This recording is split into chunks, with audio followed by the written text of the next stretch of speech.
You're welcome to Real Estate Business with Debo at the channel. This is where I share with you very useful real estate information.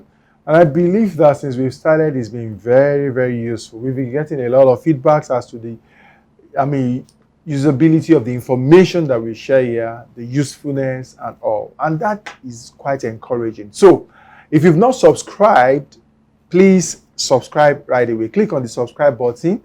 And if you like what you watch here, click on the like button and share. Share to tell somebody that is in the real estate field about this channel. It's a very useful channel for anyone that is a real estate enthusiast at least. So today, we'll be talking about the tips. I'll be sharing tips on how to, bring down your cost, manage your cost when it comes to maintaining your house, the cost of maintaining a house or facility, as it were, estate, office, home, the cost of running this maintenance in the times that we are in, the times of inflation, superinflation, hyperinflation, general volatility in prices and things like that, So this would be very, very useful for you. Right. I remain yours sincerely, Debo at the channel. MDCO Realty Point Limited, they call us the Sack Your Landlord people. I'll be right back. Hey, subscribe! Subscribe! That you've watched up to this point means that you've been enjoying this episode.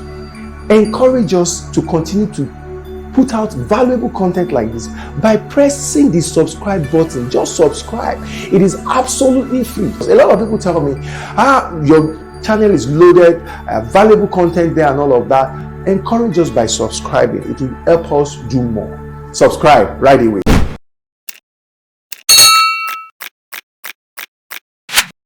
So the 10 tips I'll be sharing, not exhaustive in any way, but these are just 10, and I believe that you can add a lot more, but they are very useful 10 tips that you may not get anywhere. So let's start from the major one. If you ask any average person, okay, whether in an office setting or home setting, what is your most significant cost when it comes to maintaining or running your house or your office? Power will feature prominently on that list, if it won't be the one that everybody would, pick as the most, the highest on their list, okay? So power is a very major cost. So if we can talk about power, and I can give you tips on how to, bring down your power cost, I believe that would have been very, very useful, especially in this day and age when diesel that powers your generator, which is an alternative source of power supply, if you live in developing countries or underdeveloped countries like Nigeria, for example, where the authorities or the power providers hardly can meet up with the demand. And so you have a lot of power outages a number of times, and people just supplement their power source with the provision of a generator, generating their power themselves and things like that.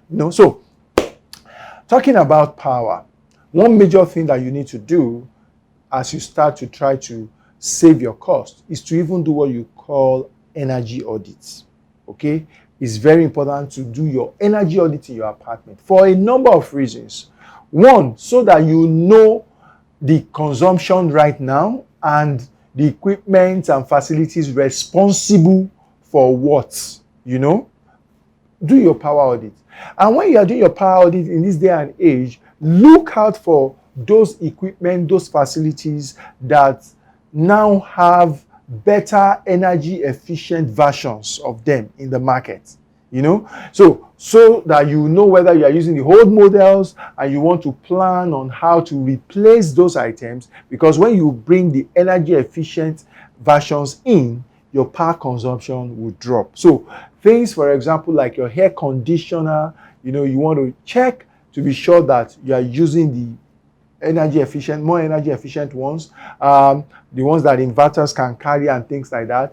Things like your bulbs, you want to be sure that you are using the one that energy saving, things like your pressing iron. These are major things that draw, your kilowatts, So you want to be sure that you are using the energy efficient or energy saving ones, okay? So you are auditing your power usage to know this and identify these equipment and facilities that you can begin to, bring down on. Okay, so that's one. Two, one of the reasons why you are doing your power audit, your energy audit, is also that you are trying to also determine, it will give you an idea and help you determine how to properly replan your consumption. So if you know what you use power for, you can concentrate the use and say, you know what, with all that I have here in this house, if I, for example, go on the main power source for these critical hours, okay, maybe 12 hours of the day, I can survive on a supplementary power source, say inverter, say a solar panel, for this other hour. So in situations and in facilities where they've been guaranteed 24-hour power supply before, what has been happening now is that there have been some renegotiation. And some are coming down to 12 hours, some are coming down to 18 hours, and still the residents are not allowed to bring in their own personal generator or stuff like that. So what you would have to cope with as a resident in those kind of situations is for the remaining hours, the power is not guaranteed. If the main power supplier, if there's an outage, you would have to depend on your own acceptable alternative source, i.e. inverters, solar energy, solar panels and all of that. So, and then that would mean that you would have to go off some of your major, things like the freezer, your fridges, there are energy efficient ones now. So you also need to look out for that. But so your freezer, your fridges and all of that. So you may have to put all of those to later in the day, say from 7 p.m. to 7 a.m. You know that your freezers, your fridge and everything can be on. Your ACs also can be on for you to have a good night's sleep and things like that. But from 7 a.m. to maybe 7 p.m. in the night, if there is any power outage, you'll have to make do with just your fans and your, if you have inverters that can carry, you have ACs that your inverters can carry, you have to make do with that. So you're taking your energy audit helps you to be able to, now redistribute your power consumption and say, okay, I'll be using these at this time, I'll be using these at this time. Also helps you to provide alternative sources of power. Then it helps you to tackle the issue of appropriateness, okay? So is what I'm using appropriate or not? What I mean by that is, take for example, if you do your power audit and you realize that you consume, let's say you don't need more than a 10 kVA generator, let's put it that way, with all the tolerance and all of that inbuilt into it. So meaning that you probably will be consuming, you wouldn't need more than like a 8 thereabout, but for tolerance I know you have another extra 2, like that, fine. So, and you are using a 15 kVA generator. The implication of that is that you'll be spending a lot more on that generator than you needed to. So, because there is excess capacity, and the generator also would not last because it's underutilized. So, one, you are not enjoying full use, optimized use of that gen, and it's costing you much more to generate power because you don't need the kind of power that is generating. So you are having to spend much more than necessary. Do you get that? So you really, really need to look at tackling that. When you do your power audit, it tells you your consumption with all the allowances and also you know the kind of power provision you need, maybe for your generator and all, the size to get and all of that. And that helps you. That's what power audit helps you to do. So that and a lot more. But for this, that's just some of the things that your power audit helps you to do. So that's one critical thing you want to do. Okay? Do your power energy audit. Then you want to keep up with your pre-scheduled, or your preventive maintenance schedule.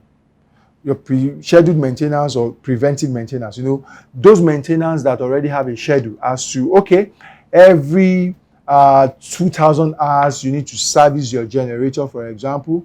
Every 3 months or so number of hours of your AC on, you need to, service it and things like that. You want to keep up with those schedules. Reason is this: when you keep up with the schedules, the equipment will last longer and they will cost less to maintain.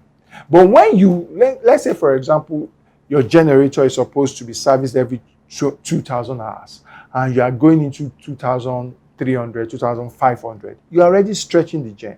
It will start consuming much more from you to run. Okay, to start costing you much more to run, and then the shelf life of that equipment is also being shortened. So you will need to replace sooner than you bargained for. Okay, so ensure that you do proper maintenance as scheduled.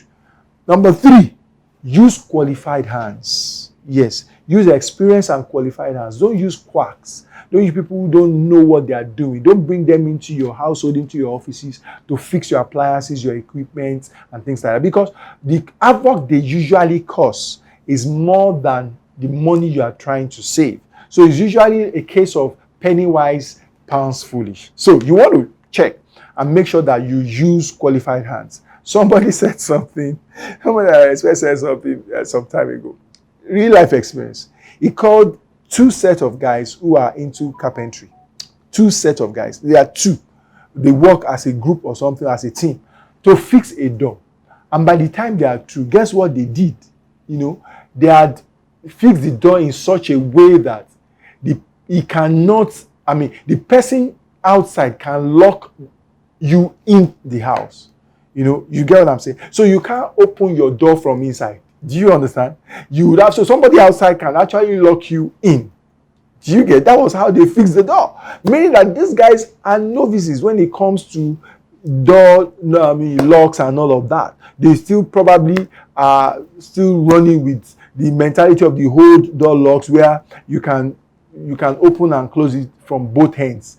Not knowing that, look, this day and age, there are door systems that you can only open from one particular end. Okay? And it has to be inside. It can't be outside. Once you've opened it from inside, that's when you can easily open it from outside. They didn't know that, So you want to use experienced hands to do your stuff because you'll be causing more damage, more harm, okay, than good to your equipment. That's number 3. Number 4, learn to do stuff yourself. There are some of these stuffs that you can do yourself rather than call somebody to help you fix everything and all. Learn to start doing DIY. There is a video on DIY on this channel that I've done before, areas that you can look at and you can do DIY, So get yourself a box of tools and you can fix a few things yourself without necessarily having to incur the cost of an artisan or an handyman coming in to fix them. That would reduce your cost significantly. So guess what? Do some of these things yourself. And number 5, read manuals. I'm covering my eyes because I'm guilty as well. I don't know who reads these manuals, but you see, the truth of the matter is that there are some things we are leaving on the table when we don't read manuals. And a lot of times we found ourselves having to look for those manuals, coming back to them, to study them, to get ourselves out of a difficult situation. So what I say is, you know what? Read the manual or get somebody that can read the manual or that has read the manual to familiarize yourself, especially when you need to resolve something. So, number 1, always keep your manuals. Number 2, if you've lost your manuals in any way, some of these things, you can find them online. Just go online and you may be able to find the manuals that you are looking for that appliance. And then get into what you need to do, what is causing, do your troubleshooting following the manual guide. And if you're setting up, you should use the manual. It helps. It helps a great deal. Even though most of us as human beings find it difficult, want to go ahead of things. What I do these days usually is I just look for my son, people that still have the time and the patience, and I say, okay, you know what? Do this. So they read the manual, they go through it all, they already know how to set it up, so they go through it and they set it up for me. Fine. But if there is any issue, I have to come back to them. So, guys, read manuals. Keep your manuals. It may be a reference point. For reference purposes, for consultation, it could be very, very handy and important. And if you've lost it, you know what? Go online and check. You'll be able to get it there. Budget. As number 6. Yes, budget for your house maintenance. A lot of times, why necessary maintenance we need to carry out, why we allow them drag or get delayed, is because there is no provision for them. We've not earmarked money to be able to cater to those needs because we did not budget for them prior. So for scheduled maintenance, for repairs and all of that, for example, so that they don't drag beyond when they are supposed to happen. Budget. Put them in your budget. If you have to budget for them ahead, in installment, budget so that when the time is due, the money is also ready. Yes. Put your housing maintenance, your office maintenance, your factory maintenance, put it on budget and make provision for it so that you always have it handy when it is time to do it. 7, fix damages as soon as they occur. Don't let them drag. Okay, don't dilly-dally, don't postpone, don't procrastinate. Fix them as soon as they occur because as soon as any damage occurs and you don't attend to it in time, it just continues to cause more havoc. Okay? So please attend to things promptly is what we are saying. Attend to issues promptly. Call in, have your people on speed dial, have them at your beck and call, your workmen, your plumber. M&E issues, particularly in homes and offices, are very sensitive things that you want to attend to in time before they degenerate. It could even be issues of serious safety, serious hazard and, risk that you don't want to, occur or you want to manage better. So attend to things very promptly. Now, power again. We are back to power. These days, because of the cost of diesel, you want to explore the alternative fuel, which is natural gas. So your offices, your factories and all can work on natural. However, let me let you know that diesel in the right quality, okay, the right quality of diesel is still the most efficient fuel for power generators, okay? Yes, for power generation, it is still the most efficient fuel. However, because natural gas is cheaper and more affordable, okay, it may just make economic sense to fuel your generators with natural gas in these days as compared to with diesel that is so exorbitant. So you want to, if you are able to get access to natural gas, please fuel your generators with natural gas. That will bring down your cost significantly, your running cost significantly. Okay, so that's number 8. Maintain proper and detailed records of your expenses, of your outgoings. It will come in very handy. The reason is you then have the source of information, okay, that you can use to take decisions. So for example, if you've done some tweaking in how you maintain, let's say for example, you've changed your fuel to natural gas from diesel. If you run that for 3 months, you then have records to compare the last 3 months to the previous 3 months of diesel and see what you are saving, what it is that is coming to in terms of savings for you, whether it's more economical this way or not. You can compare this time last year to this time this year and see what it is that is changing. You can compare a particular season, rainy season to dry season. When you have records, you can do a lot of analytics, and take very well-informed decisions as to how you want to go forward from there. Seeing what had happened, historical records, you can then take decisions on that. So how you get that is first by keeping proper record. Then the last one, which is number 10, this would surprise you. Hey, can you consider, especially if we're talking about an office setting, can you consider working from home on some days rather than people coming to the office? Now, we had this experience in our office a while ago. In an attempt to try and save costs, we were looking at what to do. So we had started some rotation of work from home and remote work and all of that. But we saw that wasn't, when we compared our records and all, that wasn't really impacting as such on our cost of operations because some people were still coming to work. And when they come to work and power goes off, we would have to, put on the generator and stuff like that. So apart from the fact that we looked at the period of operation, we shortened the period of operation like I mentioned earlier. When we put our gen on, we reduced it, the period for which our gen will come on if there is power outage during work schedule, we reduced it. We provided inverter, provided petrol generator for some areas to function, outside of those periods so that work is not hindered. we did that. But we still saw that, look, it's still not impacting as much as it should. So we took another decision, which is, you know what? Take one particular day. It's not a Saturday, it's not a Sunday. One day of the normal 5 days work week and say, everybody work from home. Because of the nature of our job, some people would have to work from the office. So we said our customer service people, a team of usually about 3, and they don't need to be more than about 2 that will be on seats, should work from the office on the day that every other person works from home. And when they are in the office, they only would use power supplied by the PHCN authorities or the inverter within the office. They are not allowed to put on the generator. So that is what we came up with, and that significantly impacts on our diesel consumption, for example. So we would really start to make savings as we had expected to make. So you want to look at working from home, may be an option for you. 1 day of the week, 2 days, 3 days, however it is. For a number of organizations, I know an organization that, in fact, COVID opened their eyes to it, and what they did after COVID was, you know what, we don't even need an office. Remote work, everybody. So they just started working from home, and they left their office space, gave it up, and, everybody just moved online, and they started working from home. There are people who work across countries now. They are in Nigeria, but they are working for a company in the UK or in the US, and they are working, So you want to explore reduction of your space, So reduce your space utilization, and it will reduce your maintenance costs. Cleaning, all of those things will reduce.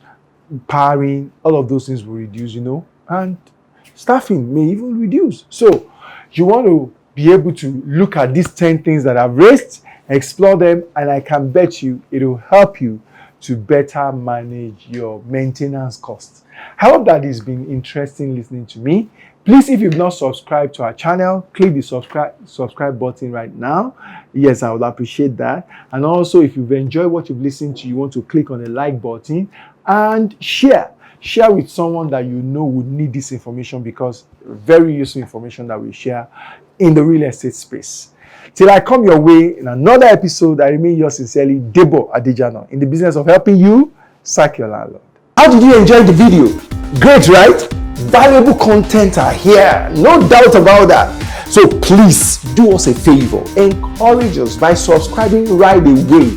Click on the subscription button now, and I want you to do 3 other things for me. Subscribe, like, click on the notification button, and lastly, share. If you enjoy real estate sales, real estate entrepreneurship, financial freedom, how to own your first or next house, okay? Those 4 things are what I concentrate on this channel. Thank you very much. I remain yours sincerely, Debo Adejano, in business of helping you do what? Sack your landlord. Subscribe.